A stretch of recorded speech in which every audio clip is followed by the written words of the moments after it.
Hi అండి. అందరికీ నమస్కారం. Welcome back to my channel. ఈరోజు స్పెషల్‌గా custard dry fruit ice cream చేసుకుందాం.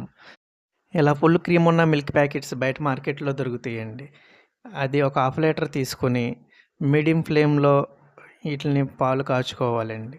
తర్వాత మనకు ఫ్లేవర్ కోసం 2, 3 యాలకులు తీసుకొని, ఒక 2, 3 టీ స్పూన్లు షుగర్ వేసుకొని మిక్సీ పట్టుకోవాలండి. ఇలా చేయడం వల్ల యాలకులు కూడా చాలా సాఫ్ట్‌గా పౌడర్‌లాగా అయిపోతాయండి. సో, చూసారా ఎంత కలర్‌ఫుల్‌గా బాగున్నాయో. సో, దీంట్లోనే మనం కొంచెం జీడిపప్పు, బాదము, పిస్తా వేసుకొని కొంచెం లైట్‌గా బరగ్గా మిక్సీ పట్టుకోండి. మీకు పౌడర్‌గా కావాలనుకుంటే పౌడర్‌గా చేసుకోవచ్చు.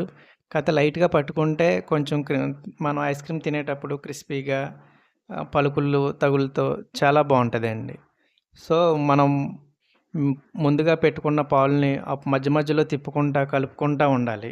ఇలా చేయడం వల్ల పాలు కూడా అడుగు అంటకుండా వచ్చిన మీగడ కూడా కొంచెం దగ్గర పడడం, పాలు కూడా చిక్కబడతాయి.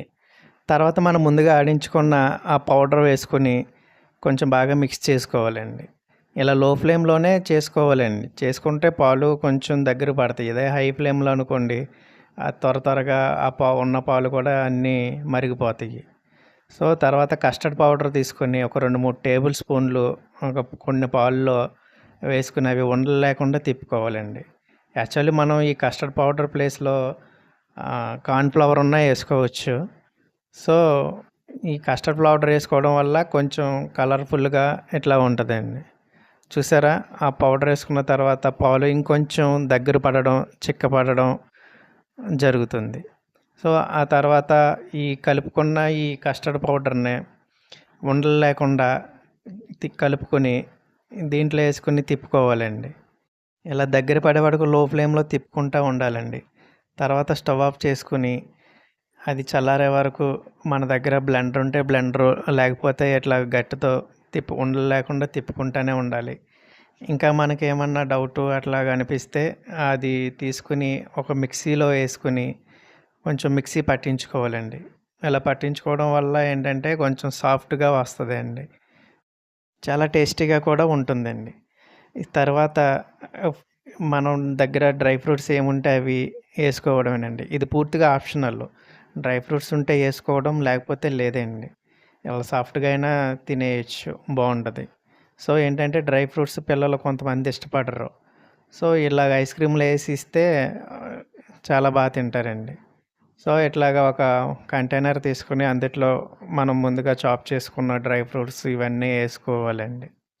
సో, మనం ఇలా తీసుకుని తినడం కంటే ఇలా ఐస్ క్రీమ్‌లో ఏసుకొని తింటే చాలా టేస్టీగా చాలా బావుంటాయండి. వేసాక దీన్ని గట్టిగా మూత పెట్టుకోవడమేనండి. గాలి ఏమన్నా ఎళ్ళేటట్టు ఉంటే మనం పైన ఏదైనా కవర్ గాని, క్లాత్ గాని వేసుకొని ఈ మూత పెట్టుకొని దీన్ని డీప్‌లో ఒక అంటే నైట్ టైమ్ చేసేసుకుంటే నైట్ నైట్ నుంచి మార్నింగ్ వరకు డీప్ ఫ్రిడ్జ్‌లో పెట్టేసుకోవడమేనండి. తర్వాత మార్నింగ్ తీసుకొని చూసారా ఎంత కలర్‌ఫుల్‌గా ఎట్లా వచ్చిందో డ్రై ఫ్రూట్ ఏయడం వల్ల. దానికే కాదండి, తినడానికి కూడా చాలా టేస్టీగా బావుంటది. ఇలాగ చిన్న చిన్న ముక్కల కింద కోసుకొని ఒక బౌల్‌లో ఏసుకోవాలండి. దాని తర్వాత పైన మనం కొంచెం డెకరేటివ్‌గా, అందంగా, నీట్‌గా కనపడేలాగా డ్రై ఫ్రూట్స్ గానీ, ఇలా చాక్లెట్ సిరప్ గానీ ఉంటే పూర్తిగా ఆప్షనల్ అండి ఇవన్నీ. యాక్చువల్లీ మనం ప్లెయిన్‌గా అయినా తినేయొచ్చు. కాకపోతే ఇలాగేసుకొని కొంచెం చూడడానికి డెకరేషన్ బావుంటది. ఇది పూర్తిగా ఆప్షనల్ అని చెప్పాం గదా! ఇంతేనండి.